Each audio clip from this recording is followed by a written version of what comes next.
டேய் 10 மணிக்கு ரெடியா இரு. சரிடா. நான் உங்க வீட்டுக்கு வரேன். ம். ஒரு வேலையை முடிக்கணும். கிளம்பிருக்கேன்.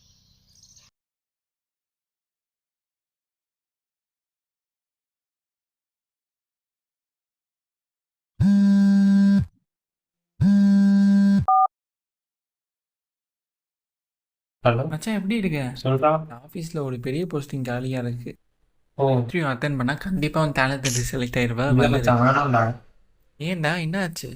இந்த உன் கம்பெனி பெரிய கம்பெனி, அதுக்குலாம் இந்த மாதிரி ஆளெல்லாம் சூஸ் பண்ணுவாங்களான்னு தெரியல. நான் இன்டர்வியூ வேற கரெக்டாக பண்ணுவேனான்னு தெரியாது. கண்டிப்பாக நீ நல்லா பண்ணுவ. ஸோ வேணாம்டா மச்சான், வேணும்னு சொன்னது. உன் கூட தான்டா இருப்பேன். கண்டிப்பாக ஹெல்ப் பண்ணுவேன். செலக்ட் இல்ல ஆயிடலாம் வந்துரு. பரவாயில்லடா, நான் அந்த செலக்ட் ஆவேன்னு எனக்கு தோணலை. உனக்கு நம்பிக்கைடா. சாரிடா.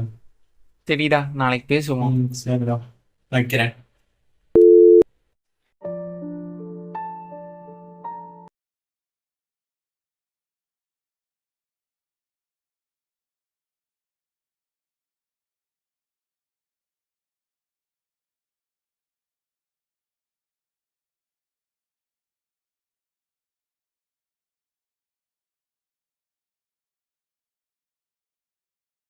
இப்பதான்டா வரேன்.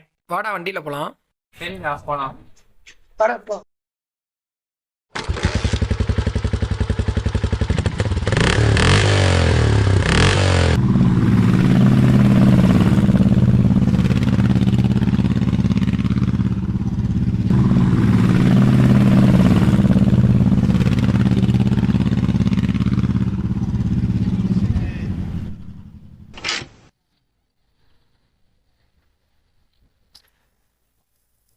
என்னடா கம்பெனிக்கு இன்டர்வியூ போன என்னடா ஆச்சு?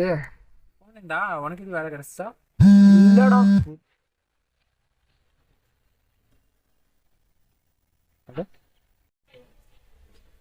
ஓ அப்படியா? ஓகே. நாளைக்கு நான் வந்து மீட் பண்ணுறேன். என்னாச்சுடா? யார்கிட்ட பேசுறேன்? Okay, thank you. ம். டேய், எனக்கு வேலை கிடைச்சிருக்குடா. இப்போதான்டா கால் பண்ணி சொன்னாங்க. சூப்பர்ரா. ஜாபுக்கு மட்டும் கரெக்டா போ, சரியா? வேலையில் ஜாயின் பண்ணி சொல்லிட்டாங்கடா. போலாமா?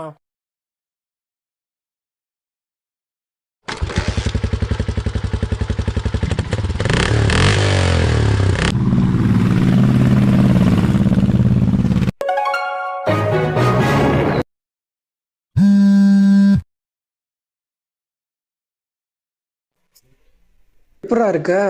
நல்லா இருக்கேன்டா. வேலைக்கு கரெக்டா போறியா? வேலைக்கெல்லாம் கரெக்டாக தான் போயிட்டு இருக்கேன். வேலை எப்படி போகுது? கரெக்டாக போகுதுடா. நீ என்ன பண்ற? இல்லடா, வீட்டுல சும்மா தான் இருக்கேன். ஜாப் எதுவும் கிடைச்சிச்சா? இல்லடா, ட்ரை பண்ணேன். இல்லையா? உங்க ஆபீஸ்ல எதுவும் ஜாபுக்கு வாய்ப்பு இருக்காடா? எங்க ஆஃபீஸ்லயாடா? எங்க ஆஃபீஸ்ல எந்த இப்போ வேலையுமே காலியா இல்லை. என் ஃப்ரெண்ட் ஒருத்தர் தெரிஞ்சவன் இருக்கான். அவனோட ஆஃபீஸ்ல ஒரு இது போஸ்டிங் அவைலபிளா இருக்குன்ற மாதிரி சொன்னாங்க. நான் வேணா அவங்ககிட்ட கேட்டு பார்க்கவா? கேட்டு சொல்லவா? ஓகேடா. என்னன்னு கேட்டு சொல்றேன். கேட்டு சொல்றா. சரி, நான் உனக்கு அப்புறம் கால் பண்றேன். சரிடா, வைக்கிறேன்.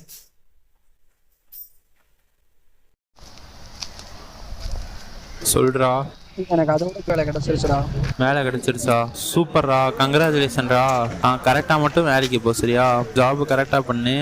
எப்பயுமே ஹாப்பியாக இரு. ஜாப் ஆப்பர்ச்சுனிட்டி இருக்குன்னு கேட்கும்போது நான் சரி வரேன்னு சொல்லியிருந்தா இன்னொரு லைஃப் மாறி இருக்கும். அந்த ஆப்பர்ச்சுனிட்டியை மிஸ் பண்ணதை நான் ரொம்ப ஃபீல் பண்ணுறேன்.